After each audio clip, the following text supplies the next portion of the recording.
যাত্রাবাড়ী থানার 3টি মামলা এবং মুগদা থানার 1টি মামলা, সর্বসাকুল্যে আজকে 4টি মামলায় জুনায়েদ আহমেদ পলককে গ্রেপ্তার দেখানো হয়েছে। একটু লক্ষ্য করলে দেখা যায় যে এই মামলাগুলো যে রুজু করা হয়েছে ঘটনার তারিখ হতে দীর্ঘ সময় পর ফেব্রুয়ারি এবং মার্চে রুজুকৃত মামলায় তাকে আজকে গ্রেপ্তার করা হয়েছে। এই মামলাগুলো দীর্ঘ সময় পর অতি পরিকল্পিতভাবে এবং উদ্দেশ্যপ্রণোদিতভাবেই করা হয়েছে এবং ঢালাওভাবে এই মামলাগুলোতে তার নাম সংযুক্ত করা হয়েছে এবং তাকে গ্রেপ্তার করে প্রতিনিয়ত হয়রানি করা হচ্ছে। আজকে বিজ্ঞ আদালতে তার বিরুদ্ধে যে 4টি মামলা আনা হয়েছে সেটার জন্য আমরা বিজ্ঞ আদালতে জামিন চেয়েছি। বিজ্ঞ আদালত পরবর্তীতে সংশ্লিষ্ট কোর্টে শুনানির জন্য প্রেরণ করেন। আমাদের এ যাবৎ পর্যন্ত 60 ঊর্ধ্বে মামলা, এই পর্যন্ত মামলা হয়েছে 100 শতাধিকের উপরে, কিন্তু গ্রেপ্তার দেখানো হয়েছে 60-এর উপরে। এবং প্রত্যেকটি মামলা, এই যে মামলাগুলো হয়েছে কোনোটাতেই তার বিরুদ্ধে কোনো সুনির্দিষ্ট অভিযোগ নেই, শুধুমাত্র ঢালাওভাবে তাকে এই মামলাগুলোতে দেখানো হয়েছে তার বিরুদ্ধে কোনো ধরনের তথ্য উপাত্ত কিংবা আলামত কোনো কিছুই নেই। জুনায়েদ আহমেদ পলক তিনি গণপ্রজাতন্ত্রী বাংলাদেশ সরকারের ডাক, টেলিযোগাযোগ ও তথ্য মন্ত্রণালয়ের একজন প্রতিমন্ত্রী হিসেবে দায়িত্ব পালন করেছেন। সেক্ষেত্রে এই সকল অভিযোগের কোনো জয়েন্ট লাইবিলিটিসও তার উপরে বর্তায় না, শুধুমাত্র রাজনৈতিক প্রতিহিংসার শিকার তিনি।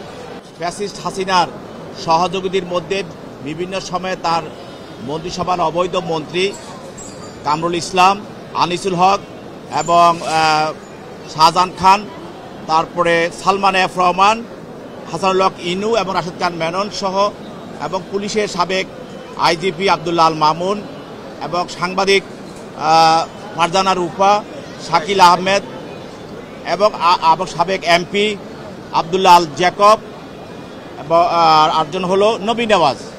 মোট এই 15 জনকে বিজ্ঞ আদালতে তদন্তকারী কর্মকর্তা উপস্থাপন করে তাদের অনেকেরই সৌনের গ্রেপ্তার, বিভিন্ন মামলায় গ্রেপ্তার দেখার জন্য প্রার্থনা করেন। তার মধ্যে 3টি মামলায় রিমান্ডের প্রার্থনা করেন। বাকি মামলাগুলোতে আসামিদেরকে গ্রেপ্তার দেখানো হয় যেহেতু তারা এই মামলাগুলোর আজাহারনামী আসামি। আর 3টি মামলায়, একটি মামলায় আব্দুল্লাহ আল মামুন এবং যাত্রাবাড়ির যে বিতর্কিত ওসি হাসান, তাদের বিরুদ্ধে 3 দিনের রিমান্ড মঞ্জুর করা, মামুনের বিরুদ্ধে 3 দিন রিমান্ড এবং হাসানের বিরুদ্ধে 5 দিন রিমান্ড।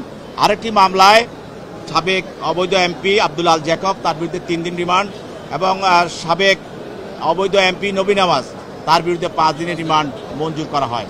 যাদের বিরুদ্ধে রিমান্ড মঞ্জুর করা হয় তাদেরকে জিজ্ঞাসাবাদ করার জন্য তদন্তকারী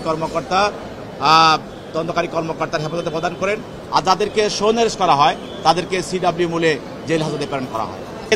যাত্রাবাড়ির একটি হত্যা মামলা, এটা হলো গত 5-8-24 তারিখের একটি মামলা।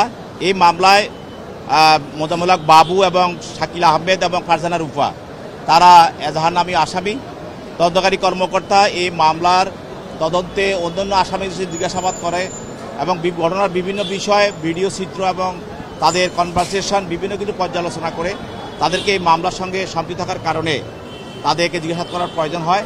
তার জন্য তাদেরকে জিজ্ঞাসাবাদ নয়, তাদেরকে এই মামলা পরবর্তীতে জিজ্ঞাসাবাদ করা হবে।